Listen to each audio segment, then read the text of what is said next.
سطر مرد کے لیے کیا ہے اور عورت کے لیے کیا ہے؟ جو مرد کا سطر ہے وہ یہ ہے کہ نیچے سے گھٹنے چھپے رہے اور گھٹنوں کو چھپاتے ہوئے اوپر آئیں تو ناف بھی چھپا لیں۔ تو انسان نے ناف کو بھی چھپایا اور نیچے گھٹنوں تک چھپا لیا تو مرد کا سطر پورا ہو گیا، جو ضروری ہے، جس کے بغیر گزارا نہیں۔ عورت کا سطر کیا ہے؟ چہرہ، دونوں ہاتھ کلائی تک اور دونوں پاؤں ٹخنوں تک، ٹخنوں سے نیچے تک ٹخنے چھپانے ہیں۔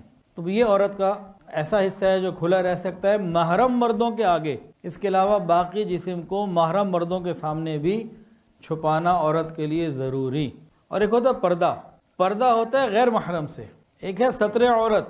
ان معمولی چیز دونوں ہاتھ کلائیوں تک اور ٹخنوں سے نیچے پاؤں اور چہرہ، ان 5 چیزوں کے علاوہ پورے جسم کو، جس میں سر کے بال بھی آ گئے، یہ ہماری کونیاں بھی آ گئیں، یہ بازو بھی آ گئے، یہ سب محرم مردوں سے چھپانا ہے عورتیں۔ پردہ غیر محرم سے کرنا ہے۔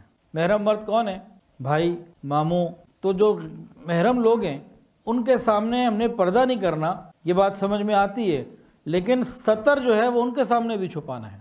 تو اس پوائنٹ کو اگر سمجھیں تو معلوم یہ ہوتا ہے کہ ہمارے ہاں پردہ تو بڑی دور کی چیز ہے، ہماری عورتیں تو ستر بھی پورا نہیں کرتی۔ یہ ہاف سلیو، سلیو لیس اور سر ننگا، یہ تو محرم مردوں کے سامنے بھی شریعت نے جائز نہیں رکھا۔ تو بہرحال نبی علیہ السلام نے ارشاد فرمایا کہ جو شخص اللہ اور قیامت کے دن پر ایمان رکھتا ہے اسے چاہیے کہ حمام میں ننگا داخل نہ ہو۔ جیسے سوئمنگ پول ہو گئے یا ایسے، کچھ پہلے زمانے میں ایسے جگہ ہوتی تھیں جہاں لوگ اکٹھے مل کے نہاتے تھے، جس کی آج ہمارے پاس آسان شکل سوئمنگ پول کی ہے۔ تو سوئمنگ پول میں نہانا منع نہیں ہے، لیکن کسی بھی مرد کے لیے ایسا لباس پہن کر سوئمنگ پول میں سوئمنگ کرنا جس میں سطر اس کا پورا ڈھک نہیں رہا، یہ گناہ ہے۔ دونوں کے اوپر اللہ کی لعنت، اس کے اوپر بھی جو ایسے لباس میں سوئمنگ کر رہا ہے اور اس کے اوپر بھی جو ان کو دیکھ رہا ہے، دیکھنے والے کے اوپر بھی، دکھانے والے کے اوپر بھی اللہ کی لعنت، جو سطر پورا نہیں کر رہا۔ یہ نہیں کہ اگلے بندے نے ہی سطر پورا کر رہے، ہم نے بھی نگاہیں بچانی ہیں، ہم نے بھی نہیں دیکھنا، ہمیں بھی خیال کرنا ہے۔ تو سوئمنگ ہے یا ایسے اسپورٹس ہیں، فٹ بال ہے یا کوئی اور چیز ہے، شریعت ان سے منع نہیں کرتی ہے، یہ کہتی ہے کہ بھئی اپنے لباس کو سنت کے مطابق، شریعت کے مطابق رکھو، اپنا سطر پورا ڈھانکو۔ اور اگر عورت نے سوئمنگ کرنی ہے تو وہ صرف ایسی جگہ کر سکتی ہے جہاں کوئی مرد نہ ہو، صرف عورتیں ہوں اور ان کا پورا سطر چھپا ہوا ہو۔ ایسا نہیں ہے کہ عورتیں ہیں تو ان کے پاس کچھ آزادی آ جائے گی کہ ٹھیک ہے اب جیسا مرضی لباس ہو، ایسی بات نہیں ہے۔ جتنے بھی کھیل ہیں ان میں سطر کا چھپا ہونا یہ ضروری ہے۔ شریعت منع نہیں کر رہی کہ تم نہ کھیلو، لیکن شریعت کے مطابق اپنے لباس کو رکھو۔ شریعت نے یہ کہا کہ میاں بیوی اگر آپس میں ملاقات کرنا چاہیں، ملنا چاہیں، کوئی بھی پاس نہ ہو، تنہائی ہو، رات کا وقت ہو، کمرہ بند ہو، فرمایا تب بھی اپنے اوپر چادر استعمال کرو۔ یہ حیا ہے جو آگے نسلوں میں ٹرانسفر ہوتی ہے، یہ جینز کے اندر ہوتی ہے اور یہ آگے ٹرانسفر ہوتی ہے، اور اللہ ایمان کے ساتھ اس کو عطا فرماتے ہیں، اور مسلمانوں کے اندر یہ موجود۔ اور جو بے حیائی کے ساتھ میاں بیوی ملاقات کرتے ہیں تو وہ بے حیائی پھر آگے ان کی نسلوں میں، اولادوں میں ٹرانسفر ہو جاتی ہے۔ امی عائشہ صدیقہ رضی اللہ تعالی عنہا فرماتی ہیں کہ میں نے پوری زندگی کبھی نبی علیہ السلام کے پردے کی جگہ کو نہیں دیکھا۔ ایک صحابی نبی علیہ السلام سے مسئلہ پوچھنا ہے، عثمان ابن مظعون رضی اللہ تعالیٰ عنہ، پوچھا کیا بیوی کو اپنا سطر دکھا سکتے؟ فرمایا کہ ہاں گنجائش تو ہے۔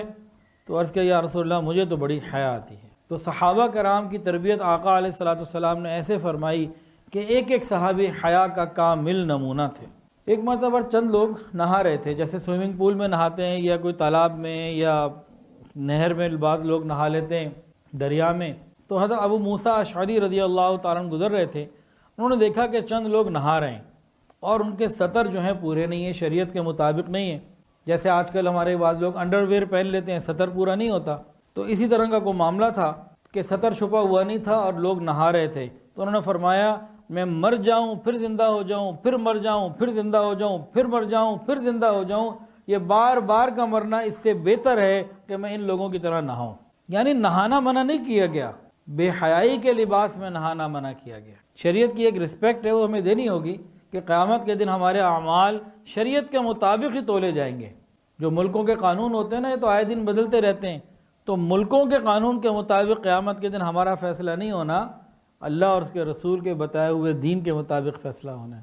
جیسے کسی نے کہا جی 45 سال کے بعد کہیں پہ کسی نے قانون بنا دیا کہ جی یہ کر سکتی ہے عورت، وہ کر سکتی ہے، محرم کی ضرورت نہیں، فلاں کی ضرورت نہیں، تو قیامت کے دن کسی ملک کے قانون کے مطابق فیصلہ نہیں ہونا، شریعت کے مطابق فیصلہ ہونا۔ اس بات کو ہمیں سمجھنے کی ضرورت ہے۔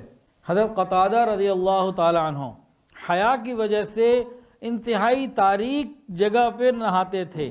گویا یوں سمجھ لیجئے آج کل کے ماحول میں کہ حیا کی وجہ سے نہاتے وقت واش روم کی لائٹ آن نہیں کرتے تھے۔ آج کل کے ہم زمانے میں سمجھانا ہو بچوں پہ، بچے بیٹھیں تو بھی یہ بات ہوگی حیا کی وجہ سے۔ اور حضرت سلمان فارسی رضی اللہ عنہ فرماتے تھے کہ مر جانا اس بات سے بہت اچھا ہے کہ میرا جسم کوئی دوسرا دیکھ لے، میرا سطر کوئی دیکھ لے، کہ میرا سطر کوئی دیکھ لے، اس سے بہتر ہے کہ مجھے موت ہی آ جائے۔ یہ حیا کی باتیں ہیں۔